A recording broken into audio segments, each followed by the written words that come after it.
Assalamualaikum warahmatullahi wabarakatuh. Selamat malam semuanya.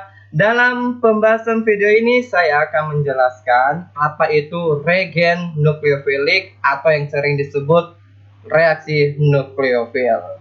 Nah, yang perlu kalian ketahui, regen yang mempunyai pasangan elektron bebas itulah yang disebut dengan regen nukleofilik. Nah, nukleofil mempunyai kecenderungan bereaksi dengan substrat yang kekurangan elektron. Berarti nukleofil ini dia akan menyerang suatu zat yang akan miskin elektron atau yang kurang akan elektron. Nah, nukleofil itu dibagi dua. Nah, yang pertama ada namanya nanti nukleofil. Ini yang disebut nukleofil negatif. Nah, nukleofil negatif ini maksudnya nukleofil yang membawa pasangan elektron dan muatan negatif. Berarti dia ada pasangan elektron dan muatannya itu negatif. Jika semua negatif berada pada atom karbon, itulah yang disebut dengan ion karbanion. Paham? Nah, contohnya gini. Ada reaksi karbon, sorry. Ada reaksi ini karbon. Nah, ini dia. Nah, kemudian direaksikan dengan suatu nukleofil. Nah, ini ya nukleofilnya bermuatan negatif. Nah, ini akan menghasilkan nih seperti ini. Nah, produknya akan menghasilkan suatu produk. Ini produknya dia tidak bermuatan. Nah, ini nukleofilnya, ini nukleofil, sedangkan ini substratnya. Nah, itu dia kalau nukleofil negatif. Nah, kemudian yang kedua, itu ada namanya nukleofil netral.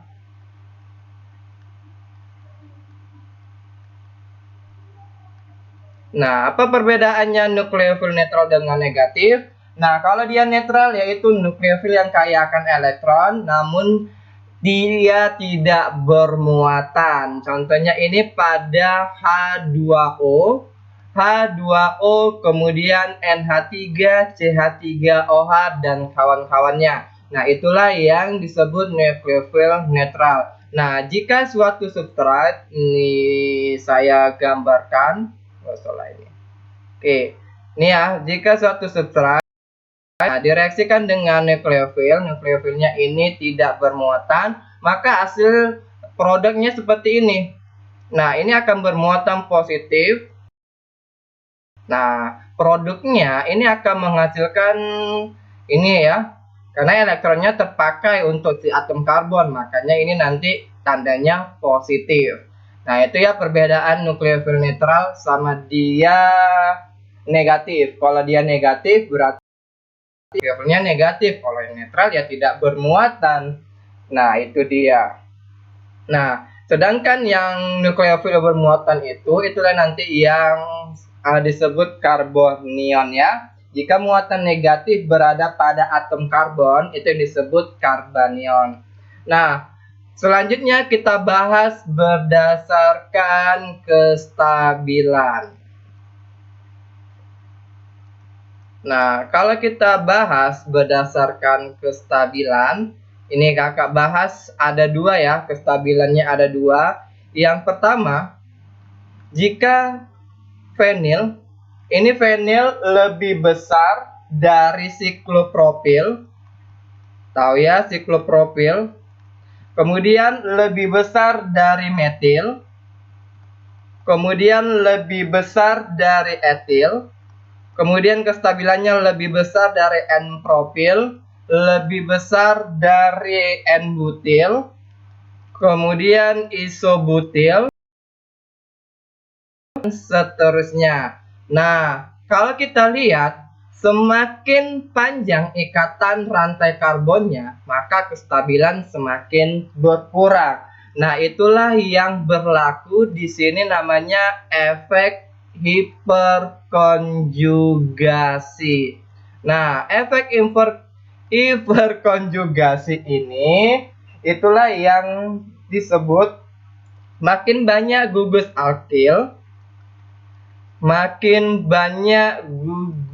alkil, yang berikatan pada atom C, maka karbanion ini makin kurang stabil. Nah, ini dia. Nah, itu dia berdasarkan pertama. Makanya semakin panjang rantai karbonnya, maka dia kurang stabil. Nah, itu dia ya kalau dia yang pertama kestabilan. Kemudian yang kedua, nah berdasarkan ikatan sekarang ya. Kalau dia berdasarkan ikatan, ini dia.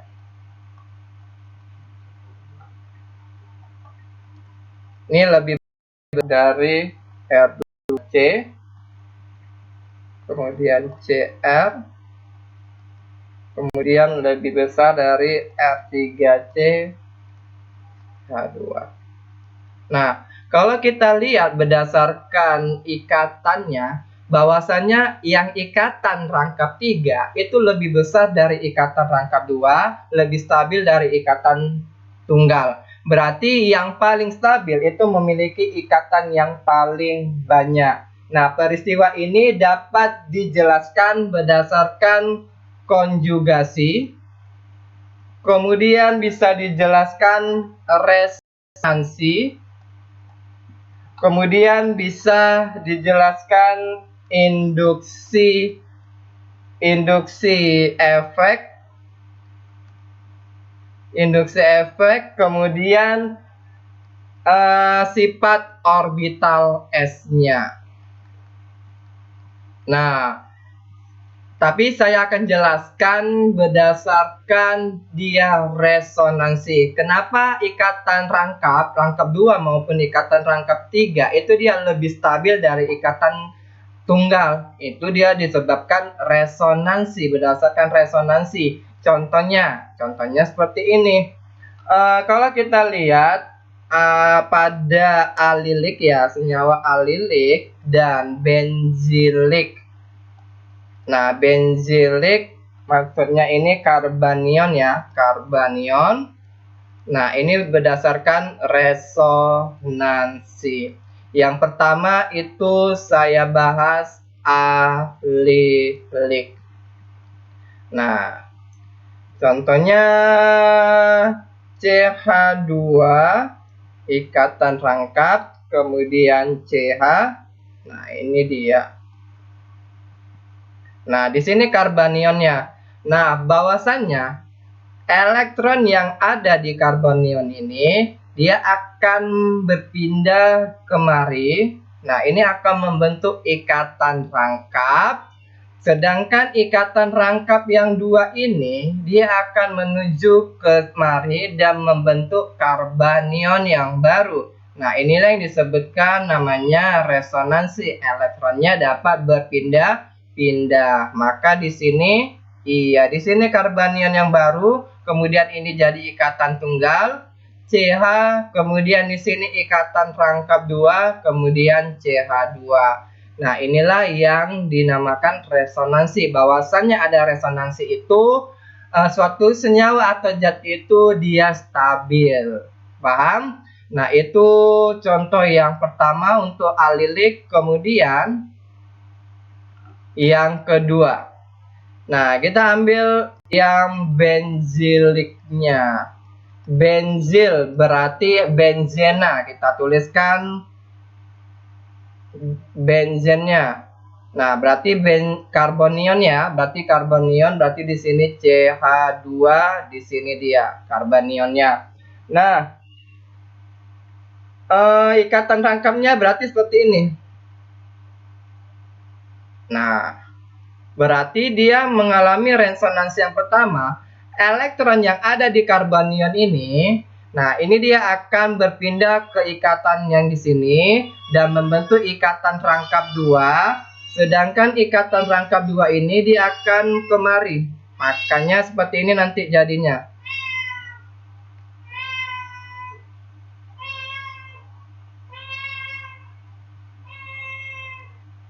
Nah, seperti ini.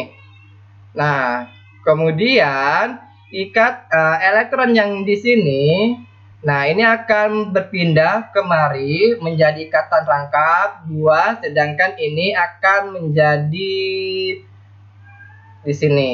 Iya, maka nanti ini dia resonansinya menjadi seperti ini. Maaf ya, kalau miring-miring gambarnya anggap aja lurus. Berarti ini jadi ikatan rangkap dua, ini ikatan rangkap dua. Nah, di sini dia elektronnya. Nah, sedangkan ini karbonionnya, elektron yang ada di karbonion ini dia akan berpindah kemari menjadi ikatan rangkap dua, sedangkan yang ikatan rangkap dua ini berpindah kemari elektronnya dan membentuk karbonion yang baru. Nah, maka seperti ini.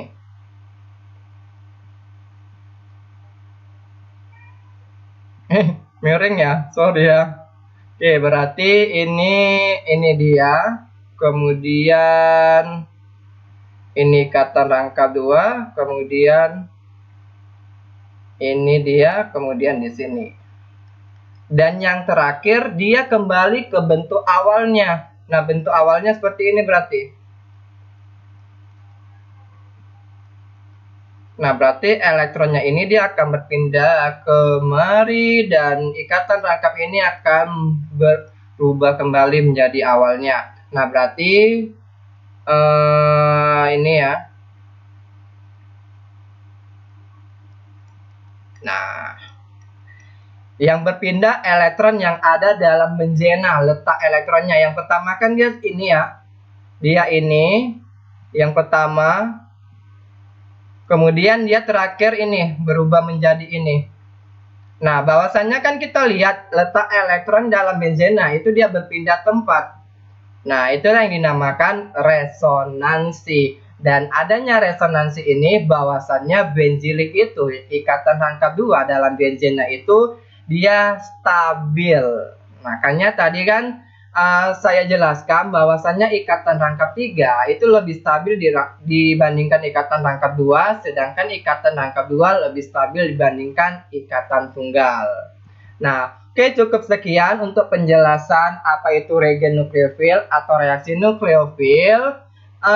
Jangan lupa subscribe dan like channel ini dan semoga bermanfaat buat kalian. See you.